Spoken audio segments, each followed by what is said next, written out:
This is going to affect millions of people, these reforms. I have had multiple landlords kind of call me up and say, what's going to happen? What does this mean? Do I need to sell?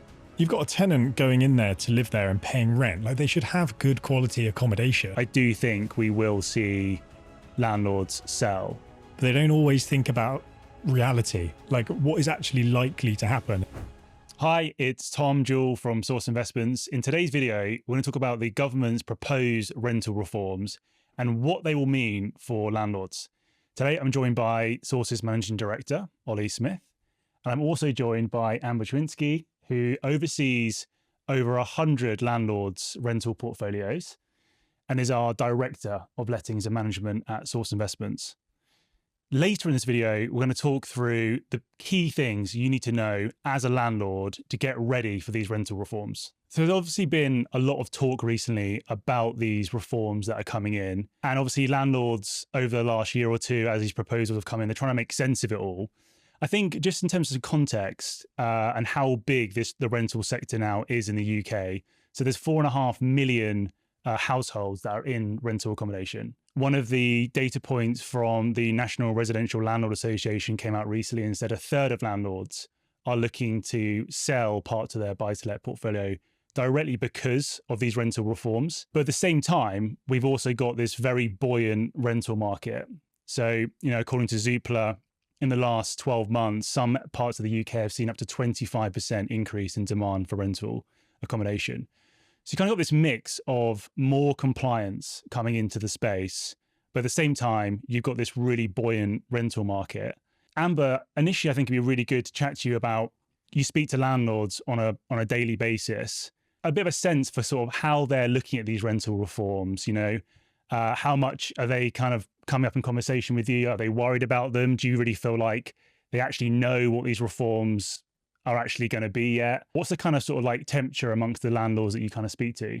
I'd say that there is probably quite a lot of confusion and panic initially with all of the legislation coming in. Obviously, people that don't necessarily understand what that means, there is a lot there to not know. A lot of the conversations that we've been having is quite panicked. We have been trying to prep our landlords over the past couple of months since the summer to let them know what the new legislation is, how that's going to affect them, and put some changes in place now so it doesn't feel so scary when it all kind of happens at once in Q1 next year. Yeah, that's it. And I think also the way that the proposals have kind of come about, it's been really difficult almost, even for us in the industry, to keep pace of like what the proposals are and the changes and also the timeframes, when this stuff's going to be implemented. It's been really hard to actually, even for us and the scale of the operation that we have, to properly prepare those landlords, because there's so many moving parts still moving. Amber, do you think a lot of the landlords that you actually speak to, are they sort of expecting your call and they already know about what's happening? Or do you find that actually you're reaching out to these landlords and they don't even know about it? I'd say it's a mixture. I'd say the more professional landlords with larger portfolios, they probably just leave it in our hands. They're not necessarily watching the news, worrying about it and sitting there asking questions of what's to come or what's not to come, because they trust that we're just going to handle and put the procedures in place. I'd say it's more the landlords that have got 3 properties or less that do have a bit more of an emotional connection to their portfolio where it is smaller and they have a little bit more to do with the day-to-day, that it's those kind of guys that are panicking about it. So they're worried about it, so they obviously know it's coming. I guess they're a little bit more tuned into what's happening because they're maybe a bit more sensitive to change. Yeah, I think as well, it's been like all over the news. I don't know about you guys, but it's all over my Facebook ads. It's all over my LinkedIn. It's quite a big thing that is being advertised, even like on the TVs and stuff.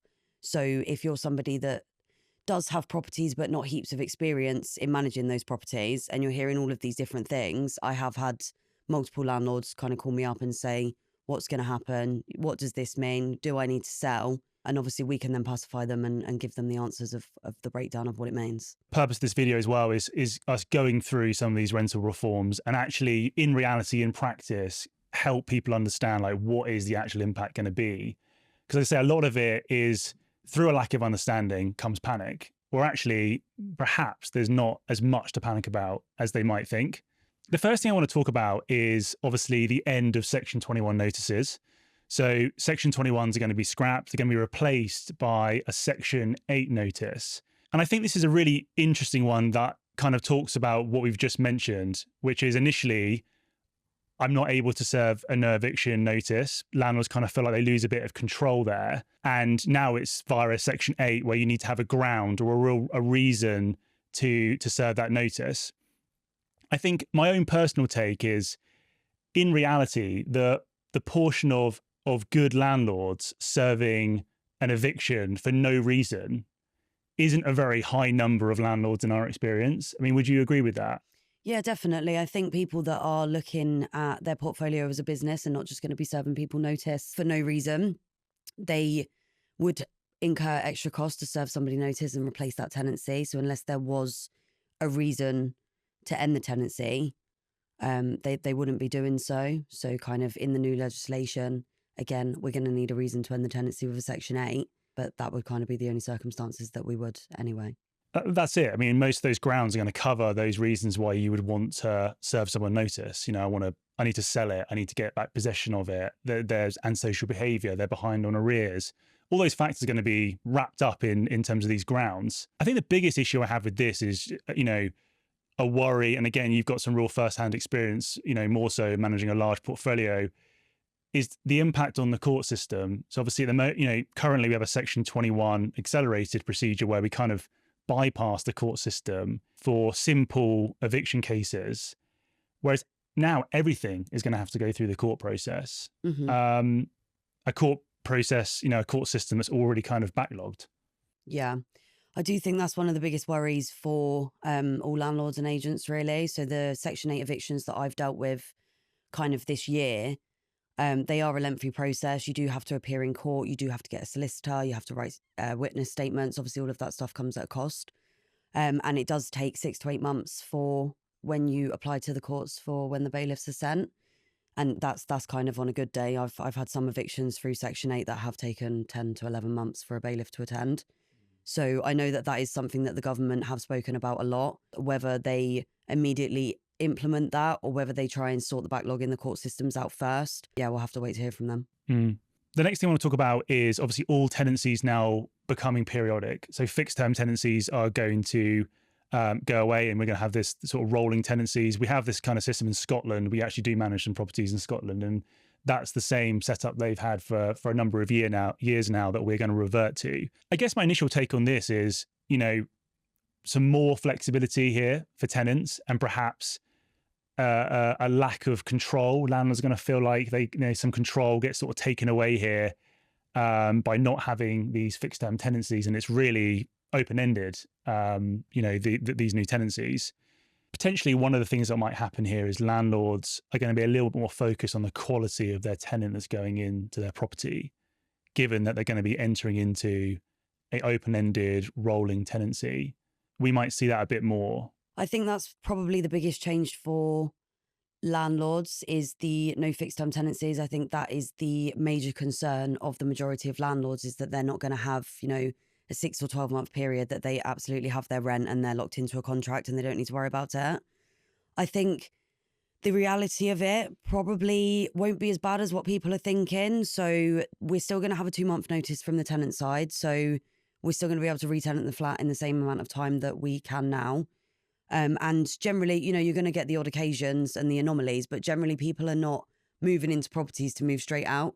Moving is a stressful time in life. And yeah, people are not just going to kind of be moving in and out as much as what I think people are expecting. Yeah, exactly. And I think, like we've already said, I think good quality landlords who are in this market now, who have got more of a business-like approach, you know, they're looking for good quality tenants and looking for them to stay as long as possible, you know? Yeah, I think, Amber, exactly, just back on your point, I think people forget when a landlord, they see this legislation coming in and they sort of immediately their mind goes to worst case scenario for them, but they don't always think about reality, like what is actually likely to happen. And exactly like you say, anyone that's moved in and rented a property, it's a painful process. The actual move in, furniture, sorting everything out, it is a huge disturbance to your life. So these tenants aren't looking at renting properties and then see how I like it or I'll move in 3 months. Like generally people are thinking, regardless of even if I like it that much, you know, I don't want to move for at least for another 12 months. That is how things actually play out in reality. So I think I think landlords do need to tune into that and not immediately just go to worst case scenarios. Yeah, no, definitely. I think that there's a lot of new rules, a lot of legislation, and probably a lot of scaremongering. I think that when the new rules come in, it probably won't feel too much different to how it feels now, as long as you've got the right person managing your property. The next point I want to talk about is the decent home standard, which is being extended to private rentals. It's really ensuring that landlords' properties meet a certain code and standard for being safe, warm, and well maintained. I think for us as a lettings business, already being regulated by Property Mark, we already work to a higher standard anyway than most of the rest of the industry. So I don't really think there's anything new here that's going to come in that's going to be outside of what we're already doing. The biggest impact this will have will be for smaller self-managed landlords with older properties who aren't going to meet this code. And they're going to have make decisions around whether they choose to upgrade their property and spend more money into it, or actually sell and come out of the market. So those landlords that do have those properties that are understandard and they're putting those out into the marketplace and someone's living there, they should be affected. Like, I think you can't... Absolutely. But yeah, that's it. It's like the rules are fair. The rules are fair. Like, you've got a tenant going in there to live there and paying rent. Like, they should have good quality accommodation. Yeah, it should be a habitable property. And, it should be habitable. Nice like, and comfortable. How can you disagree with that? And that then goes back to originally landlords even selecting the properties that they buy in the first place. Don't just try and get the cheapest property and, get your head into the numbers. Like, you need to be buying good quality accommodation that's giving someone a nice place to live. That's pretty basic. Yeah, I think this also goes back to where the industry's heading, which is it's having this flight to quality moment in the private rental sector, where high quality property is the one that's going to see the highest demand, because all of this compliance, all of the way that landlords are positioning themselves is from an energy efficiency point of view, from a standard point of view, from a maintenance point of view, it's all heading towards higher quality properties, which has obviously been a big ethos for us at Source Investments over the last decade, which is focusing on higher quality properties that might not yield the highest from day one, but we know over time are going to really perform. And the rest of the industry is going that way now. Yeah, you're seeing all of the relevant counterparties tuning into that, which I think is a good thing, like the banks. Banks, if they're going to provide lending on a property, they want certain energy efficiency levels now. So everyone's tuning into it, which means landlords have to tune into it now. You don't really have a choice. The next thing is changes to the way that landlords have got to think about letting pets into their property. So tenants will have a formal right now to request a pet, and landlords can't unreasonably refuse, but they can obviously require insurance. Amber, any thoughts on the sort of impact of this in the real world? I think this one's a tricky one. I myself am a pet person, so I do agree with pets being allowed in lets. Now, that being said, if those people are not going to train their pets and treat the property nicely, then I have seen properties have extensive damage done by, dogs, cats, bunny rabbits. So I do think that that's something that will be affecting people. I know that the government was speaking about increasing the deposit cap to 8 weeks potentially to cover for that extra damage, as sometimes, there's so much damage that 5 weeks, if they're in some rent arrears and they've also had a pet, 5 weeks worth of rent wouldn't cover that.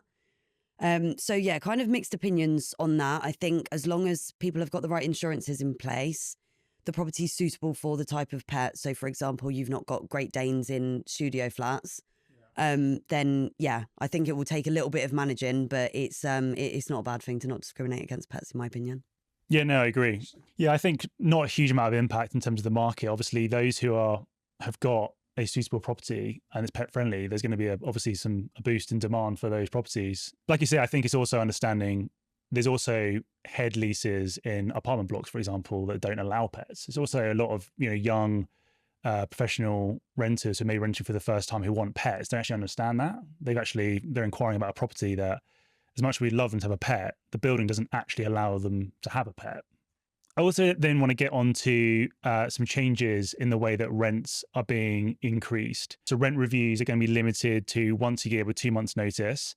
and tenants can now challenge those rent reviews if they are above market rates. What's your take on this, Amber? Obviously, is it just potentially just realigning with what good landlords and good letting agents are really doing anyway? Yeah, absolutely. I think like all of the legislation that is coming in, it is just separating the people that are doing things not quite up to standard and the people that are already doing things right. So, for example, with the rent reviews, if people are only increasing once every 12 months and they're using RPI rates to do the increases, that will have no major effect. The only difference is that you'll have to give a 2-month notice instead of the 1-month notice, which is, quite easy to get around if you just start the process a month earlier.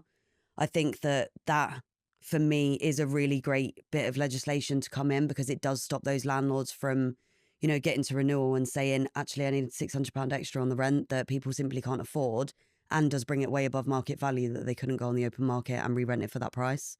I think it's a fair proposal that's come in, and I think it's fair, and it sort of reinforces a more structured, management of these properties, and also reduces potential disputes, right? Mm-hmm. Like you said. I think when you put all these reforms together, the big sort of takeaways from this are that the rental sector is maturing, is moving towards more professional, business-minded landlords who are taking the management of their property seriously. They have to, because of the amount of compliance now that's in this space.